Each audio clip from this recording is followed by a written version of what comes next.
नमस्कार, big breaking में आपका स्वागत। मैं राहुल ओझा आपके साथ। जबालिया में इजरायली सैनिकों पर हुए हमले ने इजराइल को बड़ा झटका दिया है। यह हमला इजरायली सेना का हौसला तोड़ सकता है। हमास का दावा है कि उसने इजराइल के सील कमांडो टीम को बंधक बना लिया है।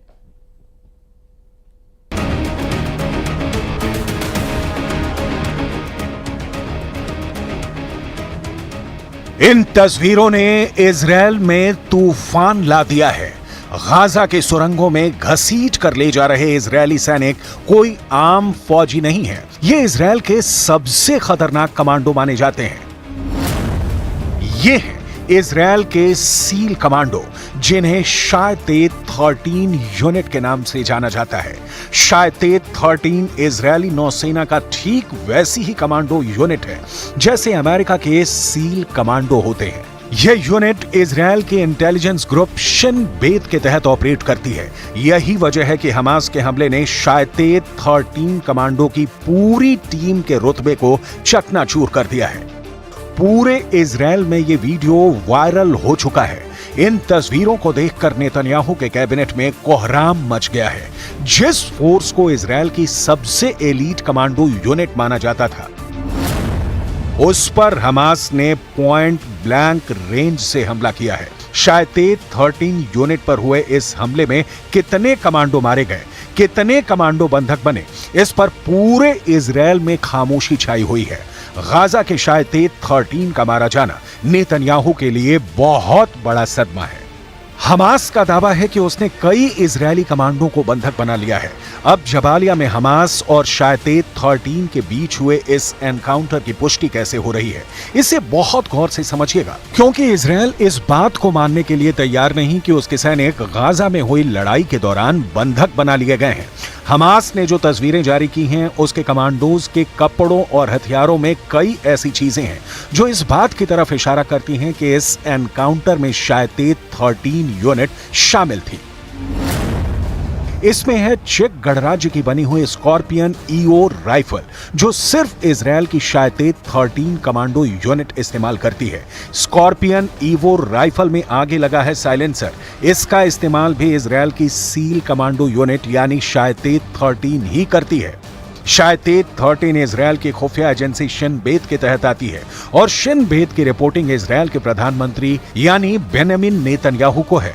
यानी अगर गाजा के जबालिया में शायतेत 13 को हमास ने घेर कर मारा है, तो समझ लीजिए कि पूरे इजराइल और खासकर उनके कैबिनेट में सबसे बड़े टारगेट पर बेंजामिन नेतन्याहू ही होंगे। इजराइल की खुफिया एजेंसी 3 हिस्सों में बटी है। पहली है शिन बेत, जो इजराइल की आंतरिक सुरक्षा देखती है, खुफिया जानकारी जुटाती है, ऑपरेशन करती है। दूसरी है अमान, जिसे मिलिट्री इंटेलिजेंस कहा जाता है। और तीसरी है मोसाद, जो विदेशों में इजराइल के खुफिया ऑपरेशन को अंजाम देती है। गाजा में युद्ध के दौरान फौज और खुफिया एजेंसियों पर पूरे कंट्रोल के लिए उसकी कामयाबी और उसकी नाकामी दोनों को लेकर इस वक्त नेतन्याहू कैबिनेट में बहुत बड़ी जंग चल रही है।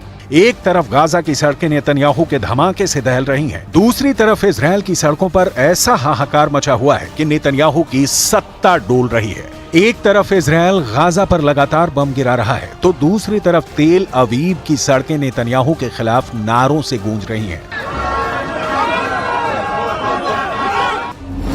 हमास के कब्जे में अब भी करीब 125 बंधक हैं और हमास उनको तब तक नहीं छोड़ेगा जब तक इजराइल की तरफ से सीज फायर नहीं होता है। यही वजह है कि युद्ध का मिसमैनेजमेंट अब प्रधानमंत्री और रक्षा मंत्री के बीच सबसे बड़ी दरार बन चुका है। इजराइल के प्रधानमंत्री बेंजामिन नेतन्याहू और रक्षा मंत्री योआव गैलेंट लगातार एक दूसरे से टकरा रहे हैं।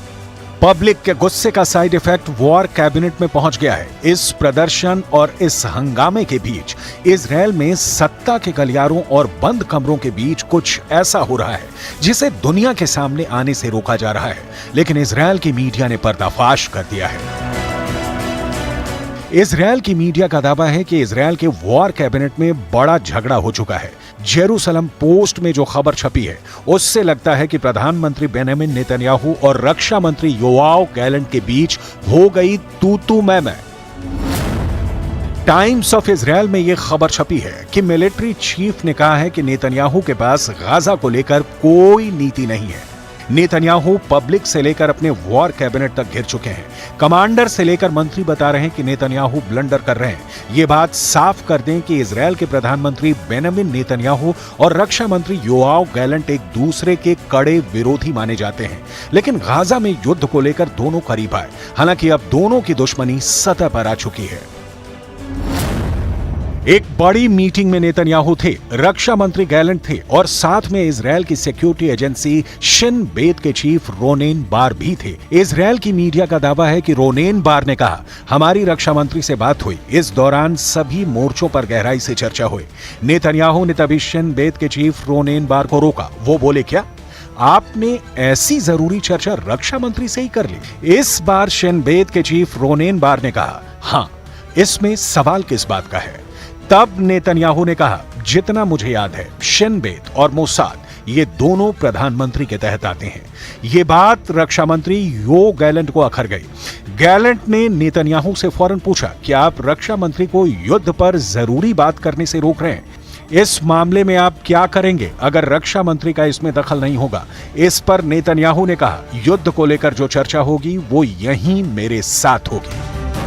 रक्षा मंत्री योआव गैलेंट फिर भड़के और लगा कि अब वो गाजा पर बमबारी को लेकर नेतन्याहू से आर पार करने के मूड में है। रक्षा मंत्री ने प्रधानमंत्री की बात पर ऐतराज जताते हुए कहा, जब भी आप युद्ध को लेकर चर्चा करते हैं, हम मीटिंग में पूरी तैयारी से आते हैं। इस तैयारी के लिए भी मुझे अफसरों से बात करनी होती है। दिक्कत यह है कि आप इस तरह की मीटिंग नहीं करते हैं। अब यहीं पर नेतन्याहू का चेहरा देखने लायक था, क्योंकि एक कैबिनेट मिनिस्टर उन्हें उनकी कमियां बता रहा था और वो कुछ नहीं कर पाए। जब से जबालिया में इजरायली सैनिकों को बंधक बनाए जाने की खबर फैली है, लेबनान में जश्न मनाया जा रहा है। ये लेबनान की राजधानी बेरूत है और यहाँ लोग फिलिस्तीन का झंडा लेकर जुलूस निकाल रहे हैं। अब सवाल है कि इजरायल की पब्लिक क्या करेगी? क्या गाजा में युद्ध को लेकर इजरायल के प्रधानमंत्री और रक्षा मंत्री की लड़ाई सड़क पर पहुंच जाएगी या पहुंच चुकी है?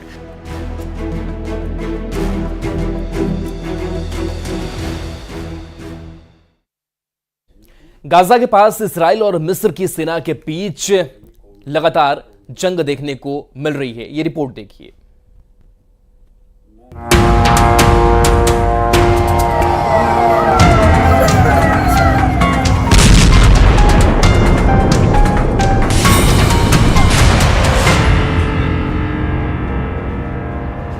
इजरायल की राजधानी तेल अवीव में जनवरी के बाद सबसे बड़ा हमला हुआ है।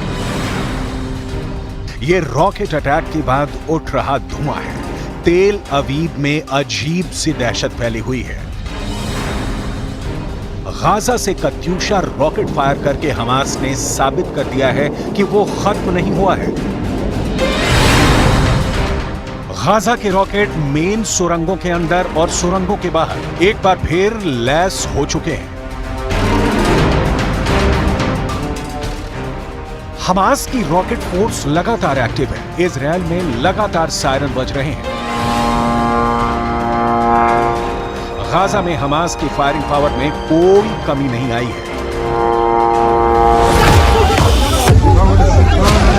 हमास के इस हमले के बाद इजरायल ने रफा कैंप में कोहराम मचा दिया। तेल अवीव पर हमले के बाद इजरायल के हेलीकॉप्टरों ने रफा पर हेल्प फायर मिसाइलों की बारिश कर दी। करीब 40 लोगों के मरने की खबर है।